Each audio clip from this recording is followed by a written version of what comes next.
On May 15th, the Indore bench of the High Court delivered a very landmark verdict on the issue between Bhojshala and Kamal Mola mosque dispute in Dhar of Madhya Pradesh. And since that day, I have been receiving many messages requesting me to talk about the history of this complex, the history of this issue. So today, on special request from many subscribers, we are going to understand the timeline of the Bhojshala controversy.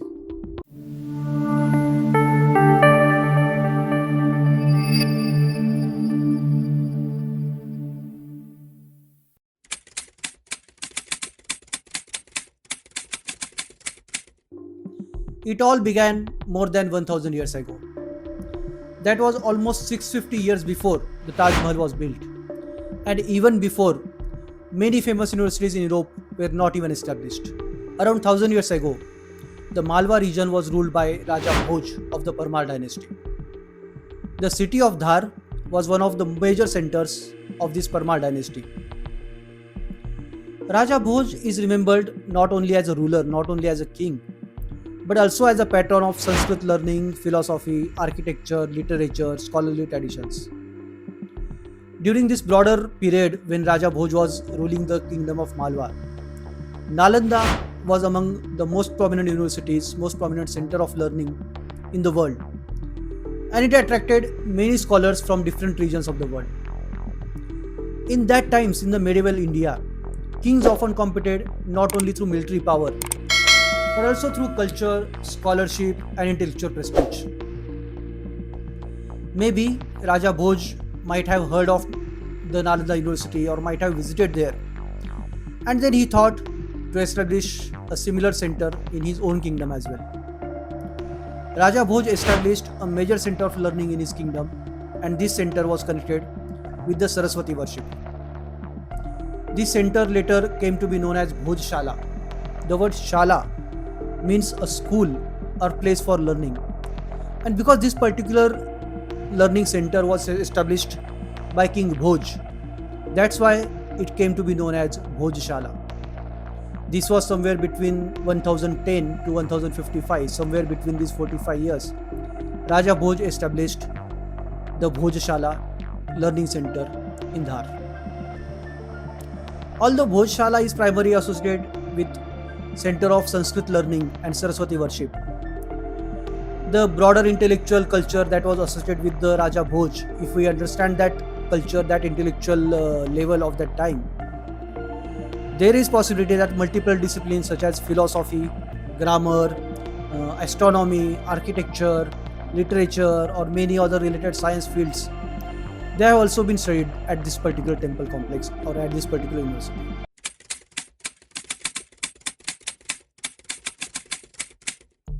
The learning center acted as a lighthouse to many scholars and students for almost 2 centuries, almost 200 years. But the political landscape started to change slowly. In the year 1290, Khalji or Khilji dynasty was established. They established their kingdom with their capital at Delhi. In the year 1296, Alauddin Khilji became the Sultan of Delhi. Alauddin Khilji. The name rings a bell, right? Alauddin Khilji started to attack the kingdoms in the western and central parts of India. He started from Gujarat in the year 1299. We all have heard how he looted and dismantled the temple of Somnath in his raids. After Gujarat, he also attacked Jaisalmer, Ranthambore, Chittor, and these kingdoms succumbed to his forces very quickly. And then his army moved towards Malwa. In the year 1305, Alauddin Khilji's forces attacked Malwa and defeated the kingdom. The king at that time, Mahalak Deva, took shelter in Mandu fort. His minister Gogadev was fighting the battle to best of his abilities, but he was ultimately defeated. Gogadev was killed in the battle, and later Khilji's army attacked on the Mandu fort and killed the king as well. This particular war between Malwa and Alauddin Khilji finds its mention in the writings of contemporary writers such as Amir Khusro, or later historians such as Yahya, Firishta, or Hajiuddebir. Their writing also talk about this particular war. This political landscape deeply affected older temple and the learning tradition associated with this region. The Bhojshala complex also suffered lot of destruction and disruption during this period. The army of Khilji also dismantled the iron pillar at Dhar. The fragments of this iron pillar are today kept in Lal Masjid in Dhar. So Delhi is not the only place with iron pillar. There were multiple other iron pillars in that time. The existence of iron pillar in Dhar and the ancient observatory in Ujjain. This tells us that the Parmar rulers were patron of astronomy research.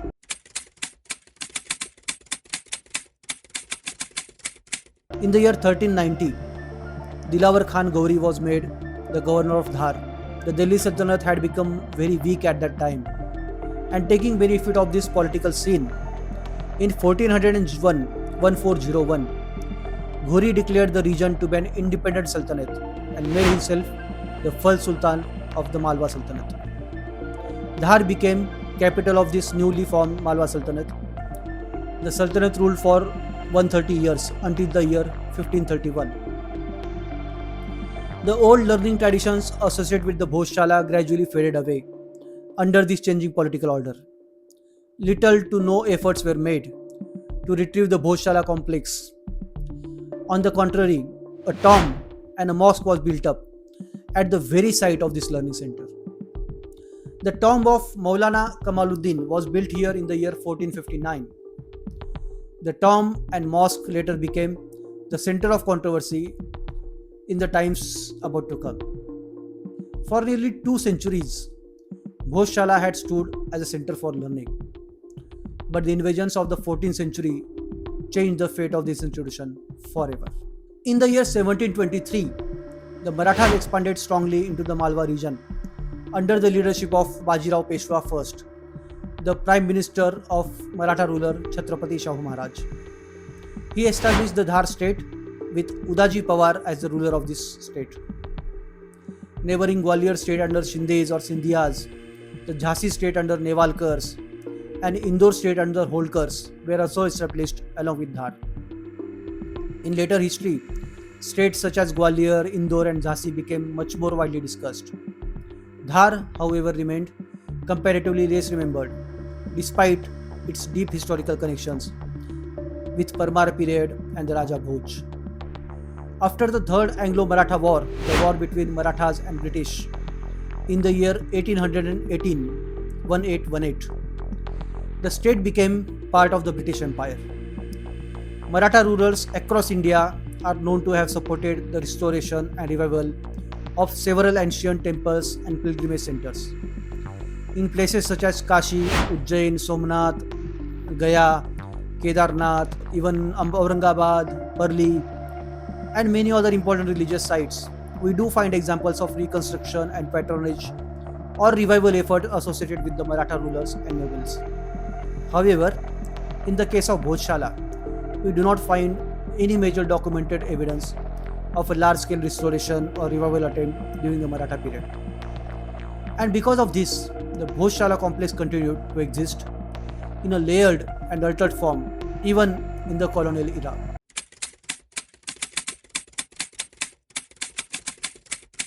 More than 4 centuries had passed now since the attack by Khilji. From the rise of Malwa Sultanate in the late 14th century to the British period in the 19th century, nearly 15 to 20 generations had gone by.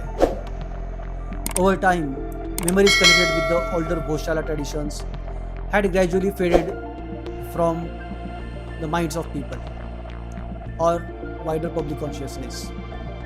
But things were about to change now, and they did. The year was 1875. Major General William Kincaid was the assistant political agent of Bundelkhand region at that time. He took up excavation and clearing work in the city palace debris of Dhar. There was an older palace in Dhar that was called as City Palace, which was in ruins.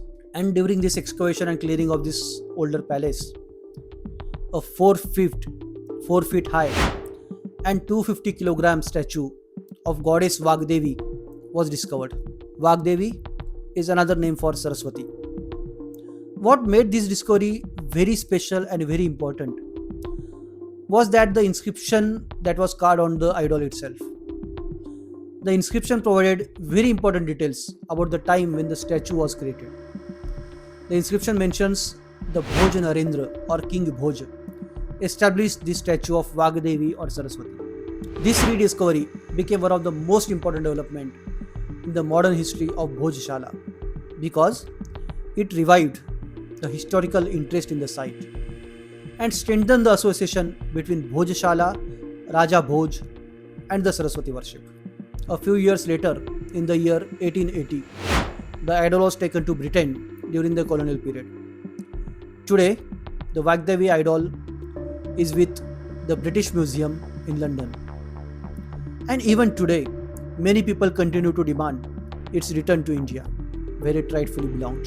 In the year 1909, the Dhar State Administration implemented the provisions of the Ancient Monuments Prevention Act of 1904 and issued a gazette notification declaring Bhojshala a protected monument.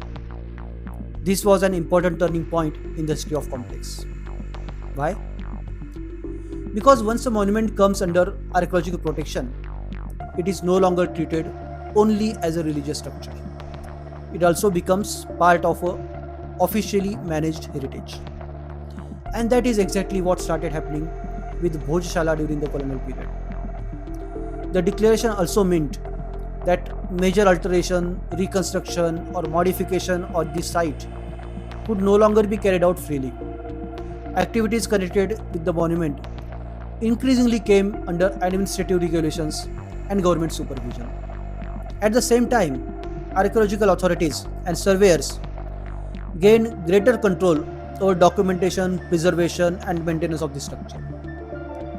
In many ways, this laid foundation to the later involvement of archaeological departments, administrative regulations, ASI control, and eventually the modern legal disputes surrounding Bhojshala.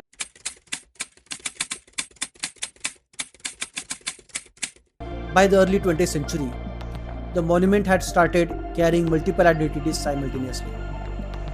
Archaeologists and historians had begun associating this site with Bhojshala and the tradition connected with Raja Bhoj and Saraswati worship. At the same time, the Kamal Maula Mosque tradition had also become firmly associated with this complex. In this background, an important administrative development took place in the year of 1935. The Diwan of Dhar state issued a proclamation. This proclamation was later known as Ailan number 973. In this proclamation, the monument was referred administratively as Kamal Maula Mosque. An arrangement regarding Friday namaz and usage of the site were formally regulated. However, despite this proclamation, the older Bhojshala tradition connected with Saraswati worship and Raja Bhoj continued to survive in public memory and the local belief. In 1944, first Urs of Maulana Kamaluddin Chishti was held at this site. This also paved way for the first recorded communal flare-up in Dhar. Post India's independence in the year of 1952, the Hindus held Bhoj Utsav on the occasion of Basant Panchami. Basant Panchami is a festival associated with goddess Saraswati, and that is why the day was chosen for the celebration of King Bhoja's legacy. After independence, the monument eventually came under the control of Archaeological Survey of India. For several decades, the issue remained relatively localized, but situation began changing significantly during the 1990s. On 23rd of May 1997, the collector of Dhar issued an administrative order regarding religious access to this Bhojshala complex. Under this arrangement, Friday namaz was formally regulated under administrative supervision. Hindu worship, however, remained largely restricted to only specific occasions such as Vasant Panchami. This order became controversial and increased tension around the site. The issue became even more significant because Vasant Panchami is associated with goddess Saraswati, and Hindu organizations increasingly demanded broader worship rights at Bhojshala. The next major development came on the 7th April 2003. On this date, the ASI, Archaeological Survey of India, introduced a formal administrative arrangement for this monument. According to this 2003 ASI arrangement, Hindus were allowed to worship on Tuesdays and Muslims were permitted for Friday namaz. This arrangement remained in effect for more than 2 decades and became the operational framework for managing the site. However, disputes continued regularly, especially in the years when Vasanta Panchami coincided with Friday prayers. During such occasions, security deployment increased, access timing became controversial, and administrative negotiations often took place. Over time, several petitions and legal proceedings were also filed regarding the identity of the structure, regarding the worship rites, regarding archaeological interpretation, and the historical continuity. One of the most important petitions among these was filed by the Hindu Front for Justice, represented by the petitioner Ashish Goyal. The petitioners argued that Bhojshala was originally a Saraswati temple and center of learning. Many architectural elements inside the structure were clearly temple related.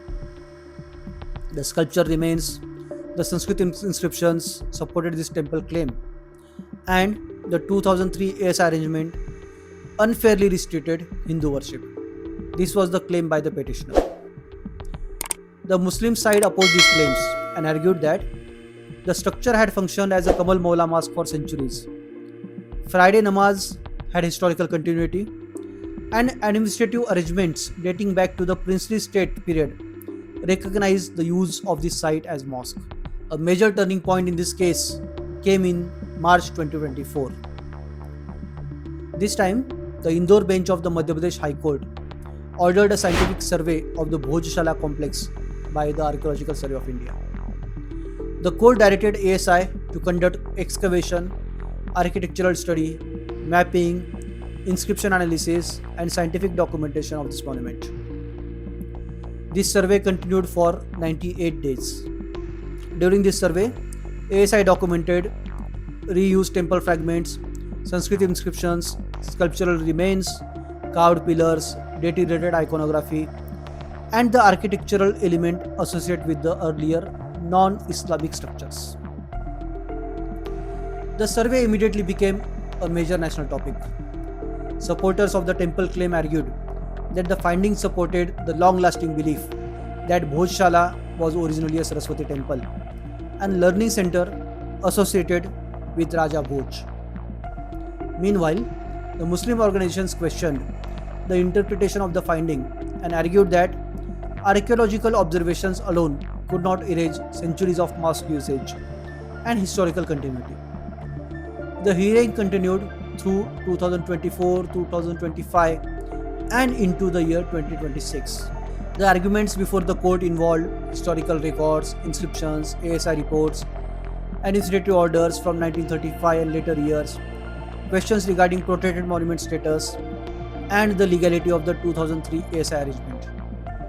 Finally, on 15 May 2026, the Indore bench of the Madhya Pradesh High Court declared its landmark verdict. The court declared Bhojshala to be a Vagdevi or Saraswati temple and set aside the 2003 ASI arrangement that had regulated shared access between Hindus and Muslims. The verdict was welcomed by Hindu organizations and devotees associated with the Bhojshala traditions. Meanwhile, Muslim organizations and bodies connected with the Kamal Maula Mosque stated that they would challenge the judgment in further higher courts.